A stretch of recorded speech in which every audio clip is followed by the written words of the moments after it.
तो चलिए इस वीडियो में हम जानेंगे कि एसी के अंदर गैस किस प्रकार से स्टोर किया जाता है। हमारा एसी कोर्स का 5वां दिन होगा जिसके अंदर हम जानने वाले हैं कि एसी के अंदर गैस स्टोर करने का सबसे सुरक्षित तरीका कौन सा होता है, क्योंकि एसी के अंदर जो गैस स्टोर करने का काफी खतरे वाला काम होता है, काफी रिस्क वाला काम होता है। तो इसको सुरक्षित तरीके से कैसे हम स्टोर करेंगे कि आपके साथ कोई हादसा न हो, तो इस वीडियो को अंत तक जरूर देखिएगा। इसमें हम कई पार्टों में आपको वीडियो बनाएंगे जिसमें अलग अलग गैसों को अलग अलग टाइप से किस प्रकार से स्टोर किया जाता है, सब कुछ हम जानने वाले हैं। आपको पता होगा कि एसी के अंदर हमारी 4 प्रकार की गैसें पड़ती हैं। एक हमारा होता है R22, ठीक है, दूसरा हमारा होता है R290, फिर हमारा होता है R32 और फिर हमारा चौथी जो गैस पड़ती है 410। समझ रहे ना क्या होती है? 410 होती है। तो यही जो हमारी गैसें होती है जो कि एसी के अंदर डाली जाती है। तो आज हम बात करेंगे कि R22 अगर आपको स्टोर करना है तो किस प्रकार से स्टोर कर सकते हैं। सबसे पहले हम R22 को सीखेंगे और 290 को सीखेंगे। इसके बाद अगली वीडियो की जब हम बात करेंगे तो 32 और 410 के बारे में हम आपको बताएंगे। समझ रहे ना? तो चलिए हम क्या करते हैं, 2 तरीके बताऊंगा। इन दोनों तरीकों से आप अगर गैस को स्टोर करते हैं एसी के अंदर तो आपके साथ कभी भी हादसे होने की कोई चांसेस नहीं होंगे, क्योंकि आपको पता होता है कि गैस स्टोर करना थोड़ा रिस्क भरा काम होता है। ठीक है, यानी गैस स्टोर अगर स्प्लिट एसी को एक जगह से दूसरे स्थान पर लेकर जाना है तो किस प्रकार से आप स्टोर कर सकते हैं। तो इसके अंदर हम 2 गैसों की बात करेंगे आज इस वीडियो में, 2 R22 और 290 के बारे में हम जानेंगे कि एसी के अंदर किस प्रकार से इनको स्टोर किया जाता है। ठीक है, तो देखिए इसमें 2 तरीके होते हैं स्टोर करने का। पहला तो मैं बताऊंगा गेज लगाकर और दूसरा टाइमिंग लगाकर बताऊंगा। इन दोनों तरीकों से अगर आप गैस स्टोर करेंगे तो कभी भी आपके साथ हादसे होने के कोई चांसेस नहीं होंगे। ठीक है,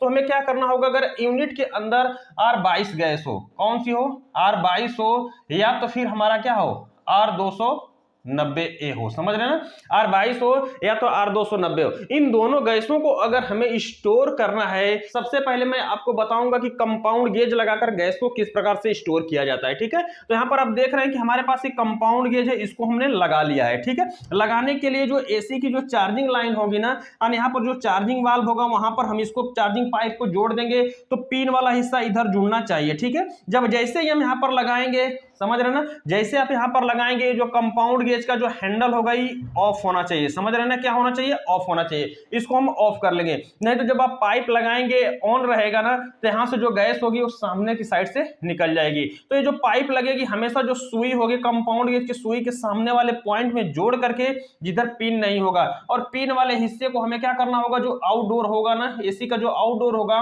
उसके चार्जिंग लाइन में जोड़ देंगे। अब जैसे ही लगाएंगे हैंडल ऑफ होगा, इस एसी के अंदर जो भी गैस होगी उसका पीएसआई हमें दिखाने लगेगा। समझ रहे ना, उसका पीएसआई हमें क्या करेगा, दिखाएगा।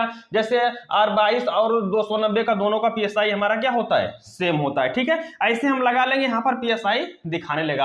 अब हमें क्या करना होगा, ध्यान से समझिएगा। अब हम एसी को ऑन करेंगे। समझ रहे ना, एसी को क्या करना है, ऑन करना है। ऑन करने का मतलब इसकी जो मेन लीड होगी ना इंडोर का, उसको हमें चालू करना है। जब हम चालू करेंगे तो जैसे ही एसी चलना शुरू होगा उसी गैस का यहां पर आपको दिखाने लगेगा रनिंग प्रेशर। रनिंग प्रेशर जो इन दोनों का होता है ना, R22 290 का, दोनों का हमारा होता है 60 से 65 पीएसआई। तो यहां से जो सुई होगी ना आपको दिखाने लगेगी कि हाँ इसके अंदर 60 से 65 पीएसआई गैस है। ठीक है, अब हम एसी को जैसे ही ऑन किया, इस गैस का रनिंग प्रेशर दिखाने लगा और हमारे कंपाउंड गेज में सुई हमें बताने लगेगी कि हाँ इसके अंदर 60 से 65 पीएसआई गैस है। अब हमें क्या करना होगा, ध्यान से समझिएगा।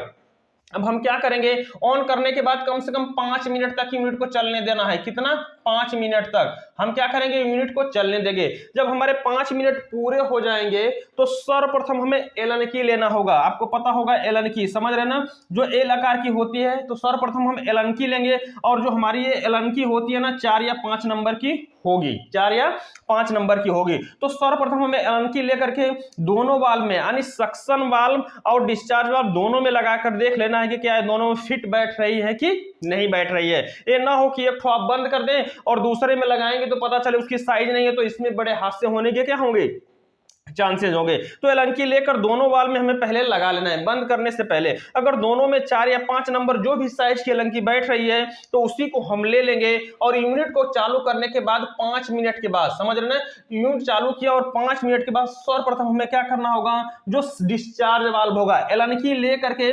डिस्चार्ज वाल्व को हम जल्दी से क्या करेंगे, बंद करें। जितना जल्दी हो सके एलनकी लेकर के सर्वप्रथम हमें डिस्चार्ज लाइन को क्या करना होगा, बंद करना होगा। जब हम डिस्चार्ज लाइन को बंद कर देंगे उतना में आप देखेंगे जो सुई 60 से 65 पीएसआई है ना, वो धीरे धीरे नीचे की साइड में आने लगेगी। अगर वो किस पे आ जाए, 0 पीएसआई पे आ जाए, समझ रहे ना, अगर वो 0 पीएसआई पे आ जाए और फिर 0 से हमारा नीचे की साइड में जाने लगे, यानी कि माइनस की तरफ जाने लगे, तो हम समझ जाएंगे कि हाँ पूरी की पूरी जो गैस है वो आकर के यहाँ पर इकट्ठी हो गई है। क्योंकि अब जब यहाँ से डिस्चार्ज लाइन को बंद करेंगे ना तो ई वाला पॉइंट बिल्कुल क्या होगा, बंद हो जाएगा। जब ये पॉइंट बंद हो जाएगा तो पूरी की पूरी गैस आएगी और हमारा किस में भरेगा, कंप्रेसर में, कंडेंसर में, फिल्टर में, कैपिलरी में क्या होगी, भरने लगेगी। अब इसमें क्या होगा कि ये जो सुई ऊपर थी ना 65 पीएसआई पे थी, वो अब क्या करेगी, नीचे आएगी। जब 0 पे आ जाएगी तो अभी हमें क्या करना होगा, जब 0 पे आ जाए तो इसके अंदर आने जो इसका सक्शन वाल्व होगा ना, इसके अंदर एलनकी को लगा लेंगे और इसके अंदर एलनकी को लगा लेंगे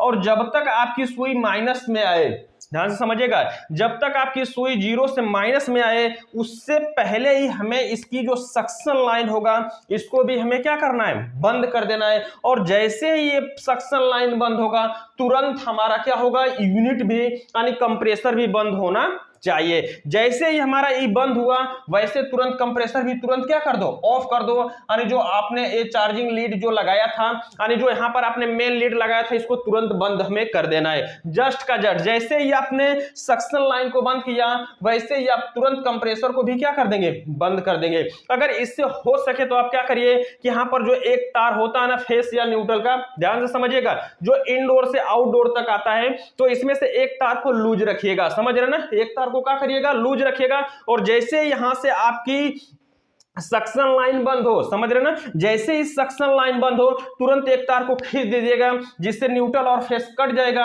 और हमारा कंप्रेसर क्या हो जाएगा, बंद हो जाएगा, समझ रहे ना, जिससे कोई हादसे होने के चांसेस नहीं होंगे। हो सकता है कि आप जिसके भरोसे हो जाकर के एसी को ना बंद करे, कहीं पर फंस जाए, चाहे कुछ चैट वगैरह करने लगे तो इसमें बड़े हादसे होने के चांसेस होंगे। इससे अच्छा होगा कि आप जो आउटडोर के पास जो फेस और न्यूट्रल का जो जंक्शन होगा ना उसमें से एक को हम लूज करके रखेंगे, यानी पूरा लूज होगा और इधर हम सक्शन लाइन को बंद करेंगे। जैसे ही सक्शन लाइन को बंद करेंगे तुरंत एक लीड को हमें निकाल देना है, चाहे फेस को चाहे न्यूट्रल को निकाल देंगे, कंप्रेसर हमारा क्या हो जाएगा, बंद हो जाएगा और पूरी की पूरी गैस आउटडोर के अंदर क्या हो जाएगी, स्टोर हो जाएगी। ठीक है, इसके बाद यहां से आप क्या कर सकते हैं कि इन पाइपों को खोल करके जहां लेकर जाना है वहां पर आप ले जा सकते हैं, समझ रहे ना। तो ये तो कंपाउंड गैस से था कि आप इस प्रकार से भी गैस को बड़ी आसानी से क्या कर सकते हैं, स्टोर कर सकते हैं, इसमें कोई दिक्कत होने वाली नहीं है। दूसरा हमारा तरीका होता है कि बिना कंपाउंड गेज लगाए, यानी हमें कंपाउंड अनपाउंड गेज की कोई जरूरत नहीं है, समझ रहे ना, हमें कंपाउंड गेज की कोई जरूरत नहीं है। हमें क्या होगा, टाइमिंग का देखना होगा, समझ रहे ना, मोबाइल का जो टाइमर होगा ना उसको लगा लीजिएगा, ध्यान से समझिएगा। दूसरे तरीके में मोबाइल का जो टाइमर होगा उससे हमें क्या करेंगे, लगा लेंगे और एसी को ऑन करना है। एसी को ऑन करेंगे और 5 मिनट तक हमें चलने देना है, ठीक है ना। एसी को ऑन करेंगे और 5 मिनट तक हमें चलने देंगे। अगर मोबाइल से आप गैस स्टोर कर रहे हैं तो R22 और 290 के लिए मैं बता रहा हूं, समझ रहे, ध्यान से समझिएगा। कौन सा होगा, R22 और 290 होगा। इन दोनों में हमें टाइमिंग के हिसाब से गैस चार्ज करेंगे। ये भी काफी सुरक्षित तरीका होता है, कोई भी रिस्क का इसके अंदर चांसेस नहीं होता है, समझ रहे ना। तो जो आपको अच्छा लगे दोनों में से एक कर सकते हैं। एसी को जब हम ऑन करेंगे इसके बाद गैस यहां से वहां तक जाएगी, 5 मिनट यूनिट को चलने देंगे। इसके बाद मोबाइल होगा या तो आपके पास घड़ी होगी, हमें क्या करना होगा, उसके अंदर टाइमर लगाना होगा। जब टाइमर लगा लेंगे तो R222 होगा ना, सर्वप्रथम हमें क्या करना होगा कि एलन की लेंगे, ध्यान से समझिएगा, सर्वप्रथम एलन की लेंगे और डिस्चार्ज लाइन को हमें जल्दी से क्या करना है, बंद करना है। यूनिट को 5 मिनट चलने के बाद सर्वप्रथम हमें क्या करेंगे, डिस्चार्ज लाइन को बंद करेंगे। जब डिस्चार्ज लाइन बंद होगा वैसे ही तुरंत टाइमिंग हमें चालू कर देना है, तुरंत टाइमिंग क्या करेंगे, चालू कर देंगे और हमें एलनकी को सक्शन लाइन में लगा लेना है। समझ रहे हैं, किस में लगा लेंगे, सक्शन वाल्व में हमें लगा लेना है। और जैसे ही हम चालू करेंगे तो हमारा क्या होगा, इसको बंद होने के बाद टाइमर स्टार्ट कर देंगे। और जब टाइमर स्टार्ट कर देंगे तो जब इसकी टाइमर की जो सुई होगी या घड़ी की जो सुई होगी 45 से 55 सेकेंड ध्यान से समझिएगा, 45 से 55 सेकेंड जैसे ही होगा टाइमर के अंदर या घड़ी के अंदर, जैसे ही इसको डिस्चार्ज लाइन बंद होने के बाद, डिस्चार्ज लाइन बंद होने के बाद 45 से 55 सेकेंड के अंदर अंदर